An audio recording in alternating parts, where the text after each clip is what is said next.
and an inventor. I'm a psychic medium and a medical intuitive because I learned how to do woo-woo. I also teach how to do this to individuals all around the world. Everyone is capable. We're all born with it. All that has to be done is build and improve it. I've been doing this for about 30 years, helping individuals all over the world heal and find the answers to life's unsolvable mysteries.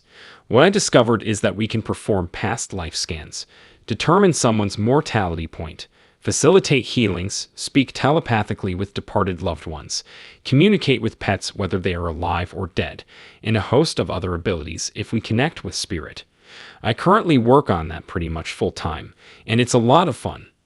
There will be a solar eclipse on April 8, 2024, this year. Many people are assuming that everything will go horribly wrong and that terrible things will happen to the planet, but I don't think that's the case. I believe that fear draws people in because fear is ingrained in all of us. When someone tells you something is going to be bad, it tends to pique your interest and make you click on the website or watch the news. My prediction for April 8th is that the planet's vibration will increase. Because spirit doesn't have a body, spirit vibrates at a very high frequency, which makes it simpler for us to connect with spirit as our planetary vibration continues to rise. Our body has mass and our spirit is joined to it when we are in our human incarnation. Thus, we vibrate more quickly when we are simply pure spirit and no longer connected to a body. Comparable to passing electricity through a bowl of rice, the electrical current would be slowed down by the mass of the rice. And that's exactly what this is.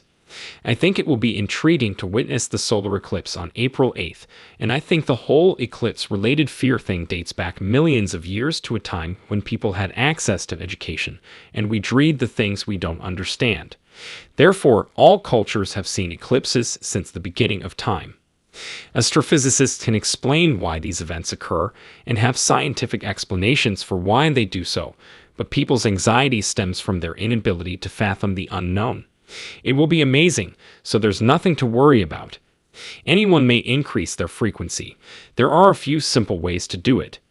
One is to stand in the Superman pose, placing your hands on your hips and spreading your legs apart. This will increase your vibrational frequency and reduce your stress levels. It will also assist, as I usually say, to visualize a beam of light shooting up through your feet and out the top of your head, coming from the Earth's core. Additionally, simply remember to be thankful. Please just count to 10 on your fingers. We have 10 fingers total. I appreciate my parents, my mother, the air I breathe, the water I must drink, the flowering flowers, and I can think of 5 more things for which I am thankful. And because gratitude is a high energetic emotion, it immediately lifts your frequency to the level of spirit when you're feeling grateful. However, they occur on a regular basis, and because people have been terrified of them since the dawn of time because they didn't understand them, they believed that something horrible was about to happen or that the gods were angry with them. In reality, though, they are just cool when they happen. It's a rare phenomenon, that's why. It is said that this one on April 8th will be the first in our region to occur in 200 years. I'm not sure if I've read that. The fact that scientists are able to deduce it is amazing in my opinion. And from an energetic perspective, I am aware that every time it occurs, the Earth's vibration rises, elevating its degree of creation perpetually. You do consider how the Earth is created, don't you? Everything seems to go on forever. The grass blades, plants, leaves, trees, clouds, raindrops, and snowflakes. Both the environment and humanity are always producing. Every minute of every day is spent creating. After that, we finish making, pass away, and enter paradise. What do we do after that? In paradise, we design the life we will lead when we return. And each of us has an infinite number of lifetimes. Thus, I find eclipses to be both fascinating and joyful. Nothing should cause you to be terrified. I think there is an infinite future for humanity. In my opinion, each of us is here to create, explore, and go through the human lifetime, which is characterized by both good and terrible, as well as right and wrong. There is no such thing as good or bad, right or wrong in the spirit world. It is merely an encounter. Spirit doesn't care how many lifetimes you want to spend exploring this, so when we're learning life's lessons, we often think, okay, I better learn this lesson in this lifetime. or I'm going to have to come back in my next lifetime and have to deal with all this stuff that's not fun. Furthermore, learning is not something we are required to do. Rather, it is how mankind grows into the human collective, through learning and exploration. When you consider it like with the 4-minute mile, when the man ran it and no one believed it was possible, when one monkey does something, and then 2 or 3 more monkeys do it, and then everyone in the world can do it. However, a year or 2 later, many more people were able to run a mile in under 4 minutes. Therefore, the idea is the same, and each experience we have adds to the collective, the human collective. Because of the human collective, we can always find the information we need. Asking Spirit is all that is need. You can also go to YouTube. Hey, how do I do this? When I need instructions on how to do something, YouTube is a big assistance. However, in the interim, if you find it inconvenient, you simply ask yourself, what? How does this work?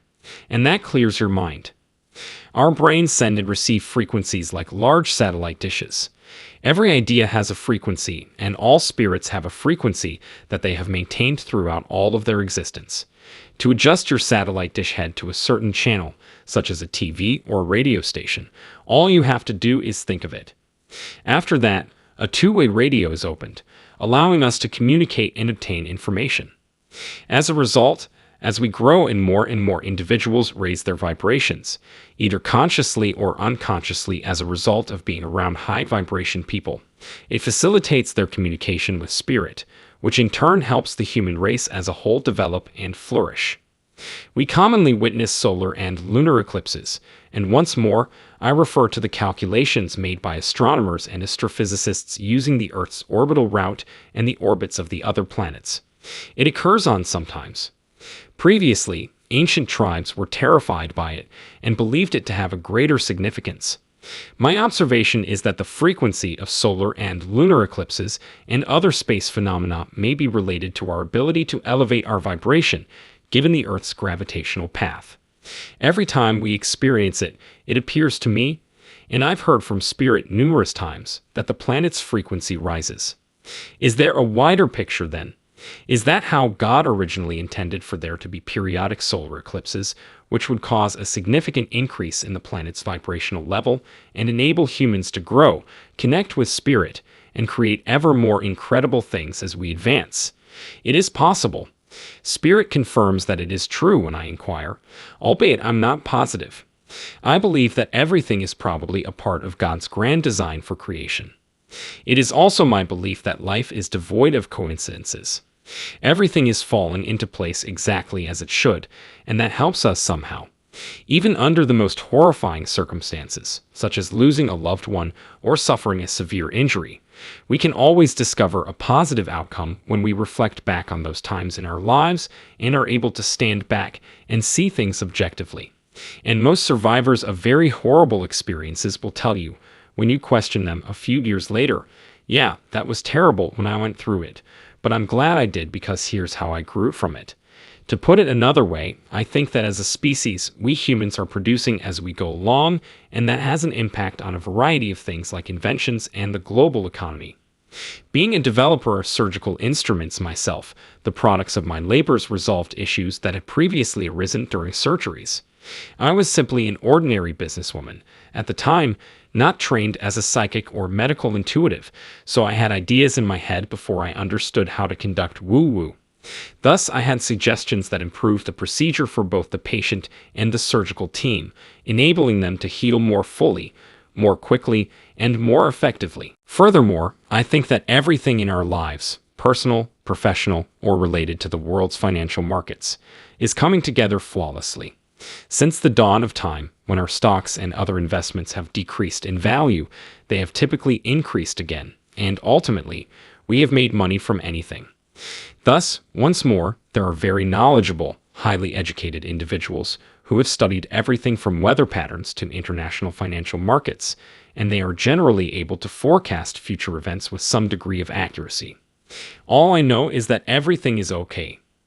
Additionally, I think, and I have personally witnessed this throughout my life, that our perceptions and thoughts have an impact on the world around us. You have very little, if any, possibility of experiencing what you're fearing. That is, that the stock market will fall, and we will all end up homeless, hungry, and living on the streets. However, we start to believe it when we hear more and more of that. In contrast, those who say, yeah, the stock markets and the financial markets go up and down, and at the end of the day, there's always profit to be made. Sometimes it's in the future, sometimes it's long term, and yet, if you just ride it out and keep your money in, for the most part, you're going to make money. Thus, my belief is that our ideas shape our reality. I realize this is a very basic explanation, but that is how it is. Our universe is attractive, and we attract more of what we think about. Your life will not be happy if all you can think about is bad things and despair. It will be a slog. On the other hand, if you can view the majority of situations, if not all of them, as at the very least less than happy, you can look at them and say, how's this benefiting me? It's benefiting me in some way. Then whatever occurs, that feels intriguing and nice, and you'll attract more of that. Many people are concerned about the pandemics that we've had, particularly in the last few years.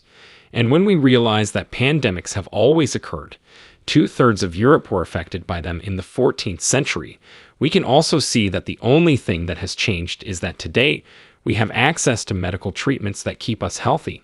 The main issue is that there is a never-ending news cycle that promotes us to watch, listen, and click on various stories online. This is all done for the purpose of making money off of advertising, as the more fear the media can instill in us, the more likely we are as people to seek out additional information to try and keep ourselves safe. Fear causes us to watch more news, click on more links about it online, and view more content on our social media feeds. As a result, every time we click or watch anything, the number of eyes on the screen increases. There are more people seeing, and the more people that click or watch, the more money that may be made from advertising. Therefore, X dollars can be charged for advertising when 1 million people watch a news show. However, if 5 million people watch the same show a week later, and the topic of conversation is the global pandemic and how people are dying everywhere and everything, well, then the profit margin on the ad dollars is higher. We believe that they are merely keeping us informed, but later on we realize that the news is heavily skewed based on the perspective of that individual or that organization. In the news and media industries, there's a proverb that goes, if it bleeds, it leads, meaning that negative stories will be covered first and frequently because they incite fear in people. People watch more the more afraid they are.